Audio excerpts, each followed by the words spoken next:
अस्सलामु अलैकुम वरहमतुल्लाह। घर में कुत्ता पालना कैसा है और घर में कुत्तों को रखना कैसा है, शरीयत में इसका क्या हुक्म है, इस सिलसिले में हम बात करने वाले हैं।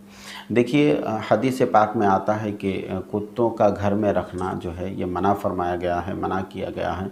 इसलिए कि कुत्ते का जो लुआब होता है ये नापाक होता है। तो आप अगर घर में कुत्ता पालेंगे तो घर के बहुत सारी चीज़ों को ये चाटेंगे या फिर उसमें मुंह डाल देंगे, तो ये सारी चीज़ें क्या है, वो चीज़ें नापाक हो जाएंगी। इसलिए भी शरीयत में मना है कि घर में कुत्ते को पाला जाए।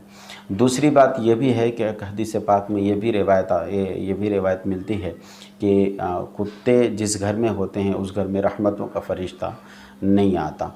तो रहमतों के फ़रिश्ते जो है दाखिल नहीं होते, तो इसलिए भी आका करीम ने कुत्तों के पालने से मना फरमाया।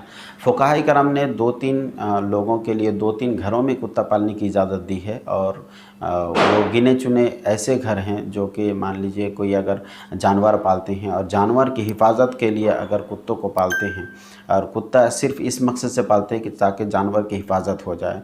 क्योंकि बाज़ औक़ात देखा गया है कि अगर जानवर जो है घर पे रहते हैं तो जानवर पर अगर कोई अटैक करना चाहे या फिर कोई चुराना चाहे तो कुत्ता भौंकने लगते हैं। तो कुत्ते को अगर जानवर की हिफाजत की नीयत से अगर कुत्ते को पालता है तो शरीयत में इसकी इजाज़त फ़ुक़हा करम ने दी है। और दूसरी जगह जो है फ़ुक़हा करम ने यह भी इजाज़त दी है कि अगर कोई घर में ऐसे मतलब चोर वगैरह का भी मामला है और चोरों की हिफाजत के लिए जो है, चोरों से बचने के लिए और उससे महफूज रहने के लिए अगर कुत्ते को पाला जाता है तो इस मकसद से कुत्ते को पालना फ़ुक़हा करम ने जायज़ लिखा है।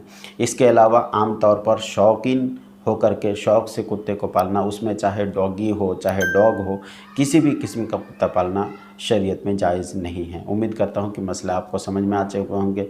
दोस्तों अहबाब में भी इसको शेयर करें। अस्सलामु अलैकुम व रहमतुल्लाहि व बरकातहू।